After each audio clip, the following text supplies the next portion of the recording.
are you? It's good to see you. I'm good. How are you? Doing well. Come on in. Welcome to my home. So, let's start by telling everyone what's your name. My name is Dr. Tracey Weiler. Okay, and where are you from? I am from Western Canada. As you can see, I have a Canada flag on the wall. Okay. And what is your profession?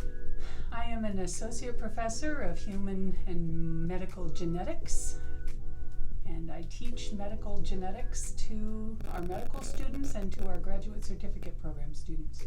Okay, and where did you go to undergrad? I went to undergrad in a relatively small university in Western Canada called the University of Regina in Regina, Saskatchewan. Okay, and how long did it take for you to finish your degree? My degree actually took me 6 years for my undergrad. I was working full-time while I was doing it, coaching synchronized swimming while I was taking my classes. Okay, and where did you go to graduate school? I did my first degree at the University of Regina. I did a Master of Science in Biology at the University of Regina, and then I moved to Winnipeg, Manitoba to do my PhD. Oh, okay. And how many years have you been working as a professor? I started teaching in 2009, and now it's 2023, so I guess that's 15 years. Wow. And when was the first time that you knew that you wanted to be a professor? The first time I looked in somebody's office and said, that's where I want to be. You know, when you see them sitting in their office and grading papers, and that's when and the name on the door. And what made you fall in love with it? I've been a teacher my entire life, I would say. I used to, when I was a synchronized swimmer, I was a coach while I was swimming, and then I became a coach afterwards, and just the teaching has always been really, what I love, and working with students has been one of my favorite things. Okay. And why would you say someone should choose to be a professor? Being a professor means that you're doing something different every single day. You never have to do the same thing twice. And that's really, really interesting. Even if you're teaching the same thing, and I teach the same thing over and over again, every single year, new students say, yeah, but what about?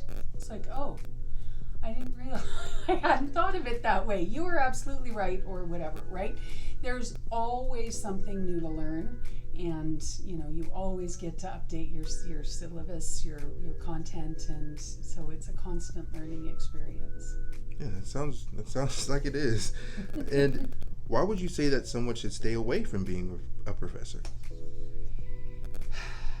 My son and my husband would say that it is much more than a 40-hour work week. And my Andrea out there would also say it is much more than a 40-hour work week. It is not a 9-to-5 job. Students are in the class at whatever time they are meant to be in the class, and if you're not ready, things go badly in a hurry. And so you are always asked to do more than your typical 40-hour work weeks. And so it's really tough to manage your life. Work-life balance is a tough thing for this job. And how did your family feel about you becoming a professor? My parents were really, really proud of it. At the same time, my father, who was in academics, kind of at the community college level, Tracey, do you really want to be in academia? It's political, it's a bit cutthroat, and so, there was a bit of worry there as well. And then my family has been really, really pretty supportive. Yeah, my husband's been wonderful. And I'm sorry, was there ever a time on your journey when you thought you wouldn't make it? No, I don't think so. I always there was always another step, right? And if you set good goals and then you divide them into small bits and you just keep moving down the path, right, to the next one, from that one to the next one, and then keep looking forward to see where you go next, you'll get there, right? It took a long time for me to do that. I started my undergrad in 1986. I finished my undergrad in 1992, and then I finished my PhD in 2001. So it took a long time for me to get it all done, but as long as there was a step forward and another one, nobody's going to stop you. You just got to keep moving forward. Yeah, I like that answer. And how do you define resilience? Rolling with the punches, I guess. You're always going to be there will always be punches. And you need to get up again and again and again. And what are some moments along your journey where you had to practice your resilience? There are times when you think your career should go in a certain way, and the people who are around you don't believe in that. Don't believe in that same path that you see. And you've got to be true to your values. You've got to treat them, you can't be mean or snarky or whatever. But at the same time, you need to protect your path and just do what you can to move forward. I had a time when one of my supervisors was in competition with me, or she felt like she was in competition with me. I didn't feel. She was an associate professor. I was just a postdoc. But that was tough. And so just put your head down, do your work, and then if you can't figure it out, you move on to something else. And would you say that resilience is a mindset or based on the actions we take? It has to be both. You have to say that at the end of when you get knocked down, you will get up again. And then when you're down there, you have to get back up again, right? There's two parts to it. You have to believe you can do it, and then you have to go do it, right? If you believe you can, and then you end up just saying, no, I'm quitting, you're never going to get where you want to be. So quitting cannot be an option. If there is that goal in mind, you just need to progress down to the end. And so along with not quitting, what other qualities do you believe are necessary for someone to be resilient? Be true to your values. Define those values. Be kind. Be strong. Be honest. Be transparent. And then live by those values. And then, as I say, when you get knocked down, you just get up and you keep doing it. But live by your values and don't get down into the weeds, or don't, start fighting the bad fight, because that's never going to get you where you want to go. And what would you say is the toughest thing that's happened to you in your life, and what did you learn from it? So there have been a lot of deaths in my family over the years. Some are harder to take than others. There's a time to wallow, and that matters. You get to wallow, as you can see, and then you have to let it go and move on with your life, right? So my brother died when I was 25. I checked out for a long time, months probably, and my PhD advisor let me. And then when it was over, like a couple months later, when I was ready, back to work.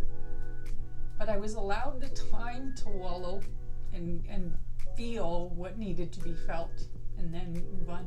Of course.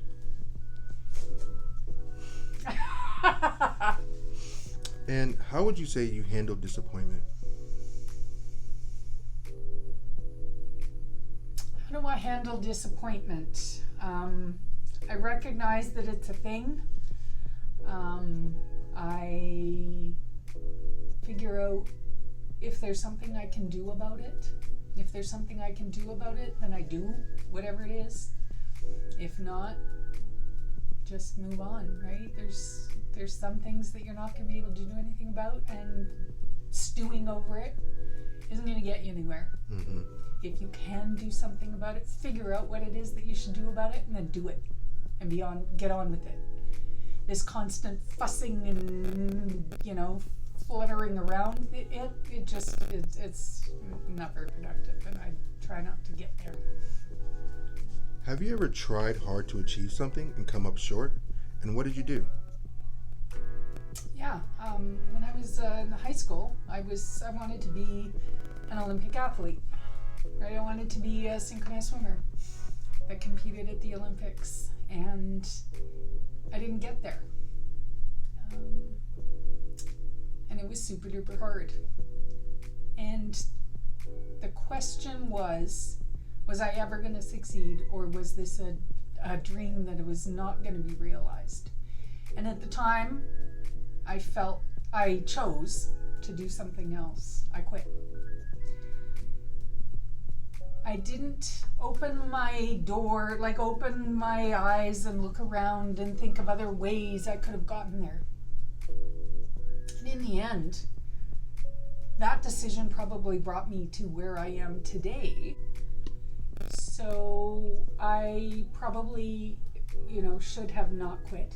I probably should have looked for a different path and taken that different path, and seeing where it would have taken me. And maybe I would have been an Olympic athlete in the United States, for example, as opposed to Canada or something. Who knows? What tools do you have in place to help you when you feel down? I have my things that I do. I will read a book. I will cook. I will go for a walk. I will rant to my friends or family. And those things kind of help. When times are tough, do you think it's important to seek new growth and opportunities? Always. You have to, when times are tough, you kind of look at where you are and say, okay, I am where I am today, and what am I going to do to make things different, right? You can't, if times are tough and you stay doing nothing, times are going to stay tough, and that's no way to be. And how do you balance being resilient while also taking care of your mental health?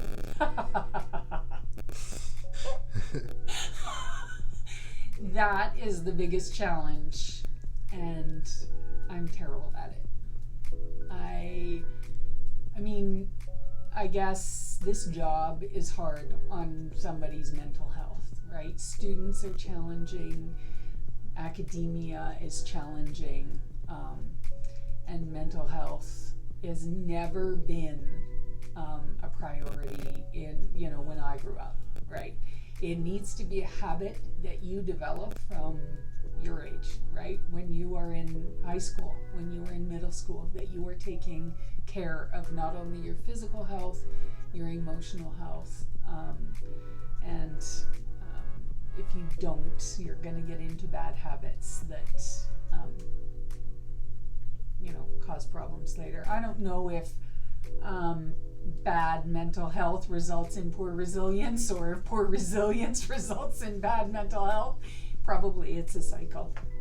Both are very important. I'm terrible at it.